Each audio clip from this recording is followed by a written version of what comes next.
Hello student, welcome to my YouTube channel excellent success group.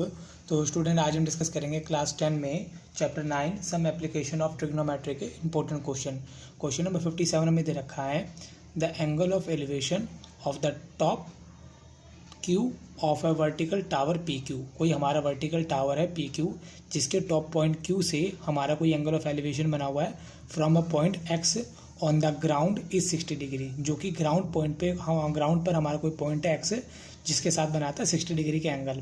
तो फिलहाल हम इतने ही सिचुएशन को ड्रॉ करते हैं। ये हो गया हमारा टावर, ये हो गया हमारा बेस। ठीक है, ये जो पॉइंट हमारा ये हमें दे रखा है एक्स, और ये हमारा जो टावर है इसका टॉप पॉइंट है क्यू। ठीक है, टावर का नाम है पी क्यू, क्वेश्चन मेंशन कर रखा है टॉप पे क्यू है तो नीचे कौन होगा हमारा पी। तो क्यू से एक्स के बीच में जो एंगल बना हुआ है वो बना हुआ है 60 डिग्री। ये बात क्वेश्चन में बोली गई है। आगे पढ़ते हैं। फ्रॉम पॉइंट वाई, एक पॉइंट वाई से 40 मीटर वर्टिकली अबो एक्स, यानी एक्स पर वर्टिकली 40 मीटर की ऊंचाई पर है। तो मैं इसे 40 मीटर ऊपर ले लेता हूँ, ये होगा 40 मीटर। ये हो गया मेरा पॉइंट वाई। इस पॉइंट वाई से angle of elevation of the top Q of tower is 45 degree, यानी इसी से भी इस पे एंगल ऑफ एलिवेशन डाला गया है जो बनाता 45 डिग्री का एंगल। चलो जी, ये जो बनाएगा मेरा 45 डिग्री का एंगल बनाएगा। आगे देखते हैं। Find the height of the tower, इस टावर की बताओ हाइट क्या होगी, पहला सवाल। P Q and the distance P x, और जो हमारा डिस्टेंस होगा पी एक्स ये भी हमें बताना है क्या होगा। तो देखो, ये मेरा 40 मीटर है, तो क्लियर सी बात है ये भी मेरा कितना होगा 40 मीटर ही होगा। हमें इस टावर की हाइट बतानी है तो सिर्फ हमें इतना हिस्सा ही तो फाइंड करना पड़ेगा। इसे मान लेते हैं h, तो टोटल हाइट कितनी हो जाएगी h प्लस में 40, टोटल हाइट आ जाएगी इसकी। ये जो डिस्टेंस है इनके बीच का, इसे मैं मान लेता हूँ कि y है, तो ये भी मेरा कितना हो जाएगा, ये वाला डिस्टेंस ये भी मेरा y हो जाएगा। अब मैं इनको नाम देता हूँ। देखो, ये q हो गया, p हो गया, इसे इस पॉइंट को नाम देता हूँ मैं a, x हो गया, y हो गया। तो क्लियर है, जो जो इन्फॉर्मेशन हमारे पास है वो हम यहाँ मेंशन कर लेंगे। हमारे पास इन्फॉर्मेशन है कि एक्स वाई जो है वो है 40 मीटर ऊंचे। ठीक है, और मैंने मान लिया लेट इनके बीच का जो डिस्टेंस है पी एक्स, जितना पी एक्स होगा उतना ए वाई होगा, ये मैंने मान लिया। सॉरी, वाई पॉइंट तो आ चुका, तो इसको मान लेते हैं जेड मान लेते हैं, क्योंकि वाई ऑलरेडी यहाँ पे यूज़ हो चुका है। इसे मान लेते हैं कि जेड मीटर ऊंचा है। ये हमारा कोई वेरिएबल है, कोई भी आर्बिट्री वेरिएबल, जेड मीटर हो गया ये। क्लियर है।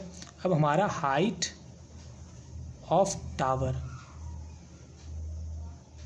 इस टावर की हाइट को मैं मान लेता हूँ, जो कि मैंने यहाँ पे ए क्यू को माना हुआ है h, तो ये हो जाएगा h प्लस में 40, यानी इन दोनों को ऐड करेंगे तब मेरी टोटल हाइट निकल के आएगी।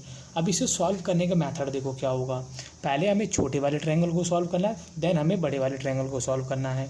तो पहले मैं छोटे वाले ट्रायंगल को यहाँ मेंशन कर देता हूँ।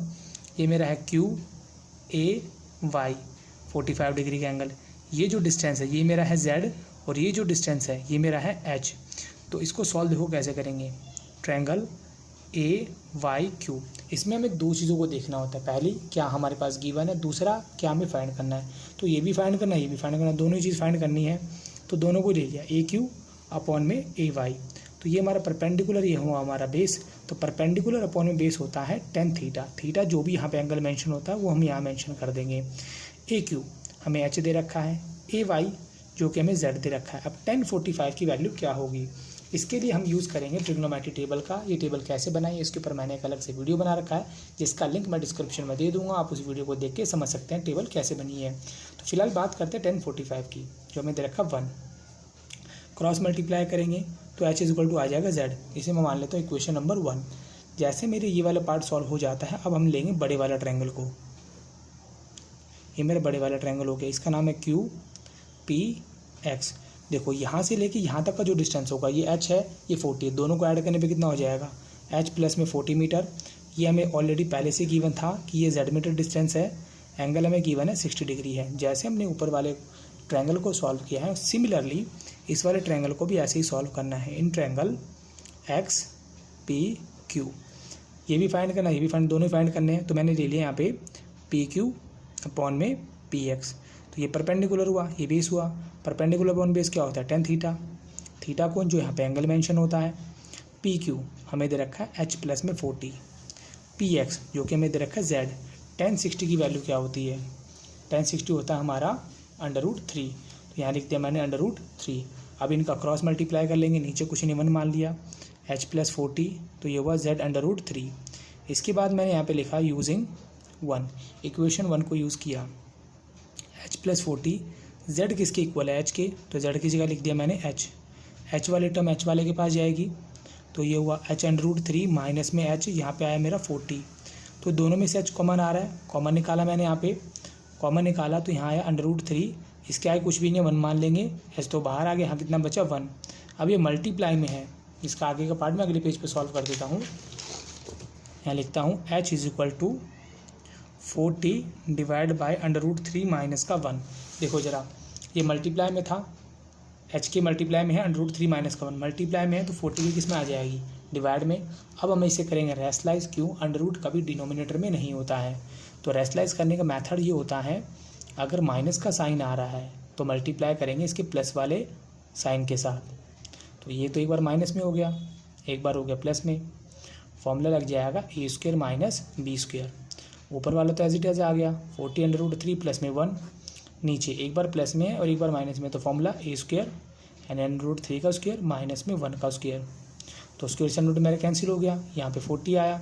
ठीक है, हमें √3 की वैल्यू क्वेश्चन में गिवन है, कितनी है 1.73, और यहाँ पे प्लस का साइन चल रहा है मेरा, तो यहाँ मैंने ले लिया +1, यहाँ 3 नीचे 1 h 40, दोनों को ऐड कर दिया 2.73, 3 में से 1 गया 2 h, डिवाइड कर दिया कितना है 20, 2.73 को मल्टीप्लाई करेंगे 40 के साथ, तो ये आ गया मेरा 54.6 मीटर।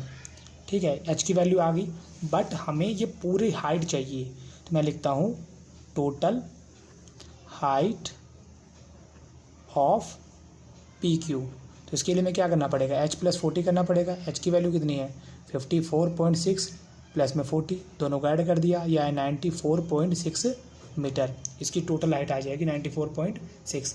हमें ये भी पूछा था कि इनके बीच का जो डिस्टेंस है पी एक्स वो कितना होगा। देखो पी एक्स को मैंने माना था z, और z मेरा किसके इक्वल आया था, z इक्वल आया था मेरा h के, क्लियर है। तो यानी कि जो h की वैल्यू होगी वही मेरा कौन होगा, पी एक्स होगा।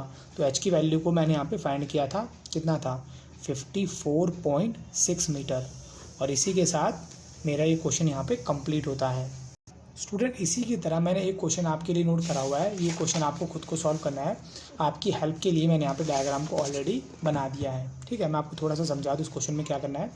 The angle of elevation of the top of a vertical tower, कोई वर्टिकल टावर हमारा from a point on the ground is 60 degree, ground पर कोई पॉइंट है जिसके साथ एंगल बनता है 60 डिग्री का, from another point 10 metre vertically above, इससे 10 मीटर की ऊंचाई पर कोई दूसरा पॉइंट है जिस पर एंगल बनता है 30 डिग्री का, जो कि यहाँ पे मेंशन किया हुआ है।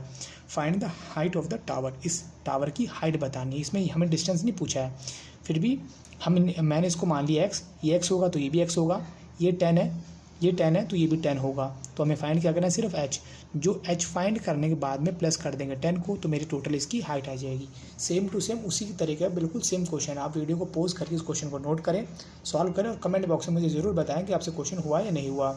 उम्मीद करता हूँ स्टूडेंट आप इस क्वेश्चन को सॉल्व कर लोगे। अगर आपको वीडियो अच्छा लगा हो तो वीडियो को लाइक करें, शेयर करें, कमेंट करें, और इस चैनल को जरूर सब्सक्राइब कर लें। मिलता है अगली वीडियो में। Okay, bye bye, thank you.